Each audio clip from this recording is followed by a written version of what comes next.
नमस्कार, next 9 news पर आपका बहुत बहुत स्वागत है और मैं हूं आपके साथ वफा अब्बास।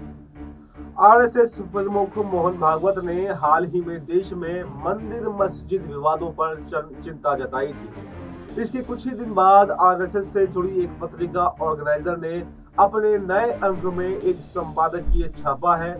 इसमें सोमनाथ से लेकर संभल और आगे तक सभ्य स्थगत न्याय की लड़ाई का जिक्र किया गया है।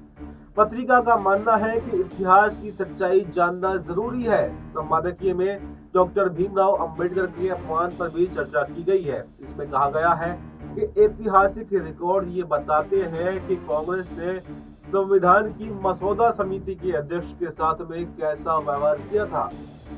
संपादकीय में उत्तर प्रदेश के संभल में हालिया घटनाओं का भी जिक्र किया गया है, जिसने लोगों को उद्वेलित किया है। इसमें ये कहा गया है कि उत्तर प्रदेश के ऐतिहासिक शहर में अब जामा मस्जिद के रूप में बनाए गए श्री हरिहर मंदिर का सर्वेक्षण करने संबंधी याचिका से शुरू हुआ विवाद व्यक्तियों और समुदायों को दिए गए विभिन्न संवैधानिक अधिकारों के बारे में एक नई बहस को जन्म दे रहा है।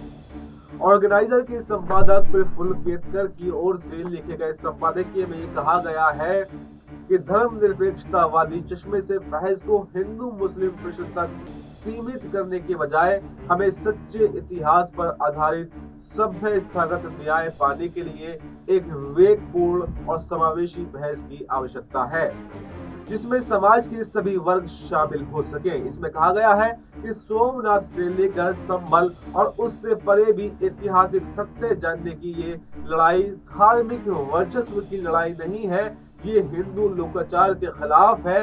ये हमारी राष्ट्रीय पहचान की पुष्टि करने और सभ्य स्थगत न्याय पाने के बारे में है। भागवत ने देश में कई मंदिर मस्जिद विवादों के फिर से उठने पर पिछले सप्ताह ही चिंता व्यक्त करते हुए कहा था कि अयोध्या में राम मंदिर के निर्माण के बाद में कुछ व्यक्तियों को ऐसा लगने लगा है कि वो ऐसे मुद्दों को उठाकर हिंदुओं के नेता बन सकते हैं। ऑर्गेनाइजर के संपादकीय में कहा गया है कि भारत में धार्मिक पहचान की कहानी जाति के सवाल से बहुत अलग है। उसने कहा है कि कांग्रेस ने जाति के सवाल को टालने की कोशिश की, सामाजिक न्याय के कार्यान्वयन में देरी की और चुनावी लाभ के लिए जातिगत पहचान का शोषण भी किया। धार्मिक पहचान की कहानी इससे बहुत ज्यादा अलग है। साप्ताहिक पत्रिका के संपादकीय में कहा गया है कि इस्लामिक आधार पर मातृभूमि के दर्दनाक विभाजन के बाद में इतिहास के बारे में सच्चाई बताकर सभ्य स्थगत न्याय के लिए प्रयास करने और सामंजस्यपूर्ण भविष्य के लिए वर्तमान को पुनः स्थापित करने के बजाय कांग्रेस और कम्युनिस्ट इतिहासकारों ने आक्रमणकारी के पापों को छिपाने का विकल्प चुनना बेहतर समझा। इसमें कहा गया है कि अंबेडकर ने जाति आधारित भेदभाव के मूल कारण तक पहुंचकर इसके लिए संवैधानिक उपाय सुझाए। इसमें कहा गया है कि सभ्य ताकत न्याय हासिल करने का समय अब आ गया है। हमें धार्मिक कटुता और असमंजस्य को समाप्त करने के लिए इसी तरह के दृष्टिकोण की आवश्यकता है।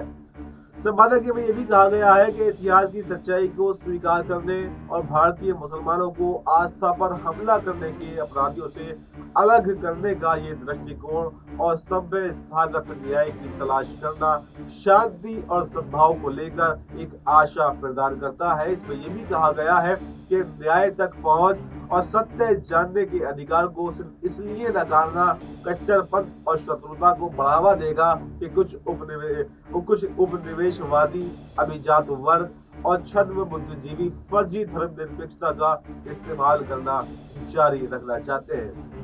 फिलहाल इस खबर में इतना ही। देश और दुनिया की तमाम बड़ी खबरों के लिए आप बने रहिए हमारे साथ और देखते रहिए नेक्स्ट 9 न्यूज।